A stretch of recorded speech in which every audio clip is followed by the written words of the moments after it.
Grab your pocket change, Wargamers, because today we are talking about Marlborough country. We're going to do a review of this $1.50 rule set, which you can get from your regular miniatures, link in the description, and which I have not been paid to endorse. In fact, I'm not really endorsing it because I got to be honest with you, I don't know a whole lot about the wars of Marlborough. I've done a little bit of research. I picked them up kind of on a whim and kind of because these rules are designed to be used with your regular miniatures army packs. Hoo boy, is that something curious, because these rules assume that your strips are left unbased. And as you can see, like myself, my miniatures are totally based. So we're going to have to kind of improvise to make these work with this. These rules have no point costs. They have no way of generating an army list except go buy an army pack and use that. Which is fine. That's an acceptable way of doing it, but because I have mine based kind of in a hodgepodge, kind of a unique way for my own personal gaming, we're just going to improvise. We're going to make it work. In my next video, we'll play around, but I wanted to talk a little bit about the Wars of Marlborough. For those of you that don't know, the Wars of Marlborough, we're talking around the turn of the 17th into the 18th century, about the year 1700. Europe at the time was ruled essentially by three ruling families. The Wittenbergs over in Proto-Germany. It's actually the Holy Roman Empire, and if I may, the Holy Roman Empire, don't listen to fakers. It was a remnant of the Roman Empire. It was an empire, and it was a largely Christian nation, which makes it holy. So the Holy Roman Empire, when people do that gag, it was neither holy nor Roman nor empire, roll your eyes at them. They're silly. The ruling family there, I believe, was the Wittenbergs, whatever. I'm an American. We don't go in for the whole royalty jazz, particularly because of incidents like what led to the Wars of Marlborough. You had the King of Spain, Charles II, was a Habsburg.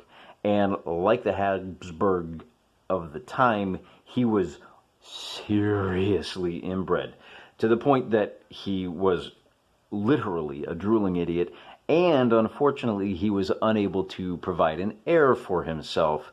One of the aspects of the inbreeding being that it often made those people infertile, which is a big problem because one of the biggest no-nos for the royalty at the time was to die without an heir.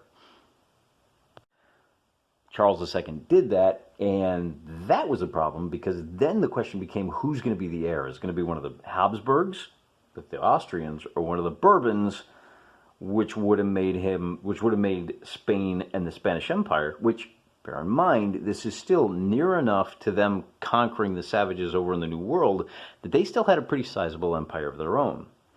So if you had one monarch ruling Spain and France, or Spain and Austria, that would tip the balance of power in Europe in one direction. That made everybody nervous. Or it would have made it would have made everybody nervous, but it didn't matter which way it went. Somebody was going to be nervous. And in fact, the somebody was going to be Great Britain, because in the 1700s, they were still establishing their maritime empire.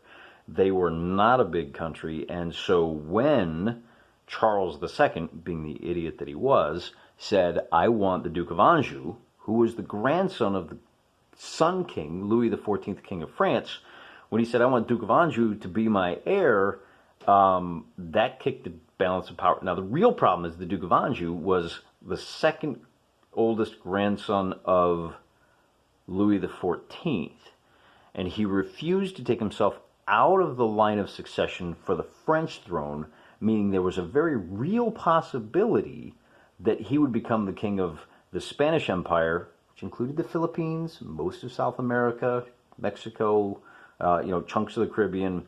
It was a globe-spanning empire. And France, which was a heck of a juggernaut at the time. So, of course, when that happened, Britain, tiny, plucky Britain, turned to Austria and said, bro, you seriously going to let that happen?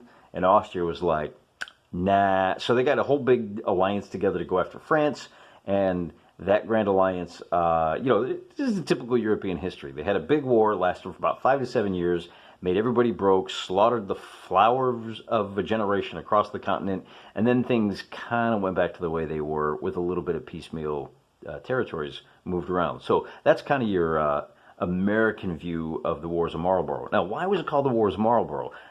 One of the names for the war is the War of the Spanish Succession, because as we talked about, the war came about because of the uncertainty in this succession of the Spanish crown. So why is it called the Wars of Marlborough? Because it turns out the Duke of Marlborough at the time was a real ass kicker. Even before all of this fun happened with the Wars of the Spanish Succession, he was over in Europe just tearing up the joint. He was a military commander who was very politically astute, and he was able to make tiny little Britain essentially play the role of the kingmaker because he was so good at fighting battles. I like calling it the Wars of Marlborough because I am from the Anglosphere and because I get to make great cigarette puns, which I'm sure no one has ever done before. You saw that in the thumbnail for this video, I know. Cheap humor. Hey, might be cheap, but it's me. So that brings us to Marlborough country, a set of rules for battles in an era that I don't have a whole lot of experience. And it is an unusual set of rules in a lot of ways. First of all, in addition to the fact that really the only way to build forces that the rules give you is go buy the army packs. Great way to do it, by the way. I mean, the Austrian army is like $10-15. The British army is like $10-15. The rules are $1.50. For $25, you can get 2 matching armies and play to your heart's content. Like I said, ours are going to be a little bit wonky. It might not be a fair fight. We'll find out when we play it. But once you get started, it's not a typical war game. And in my next video, I'm going to kind of fumble my way through an example of the game because it is so unlike any other game that I've played. It's also really short.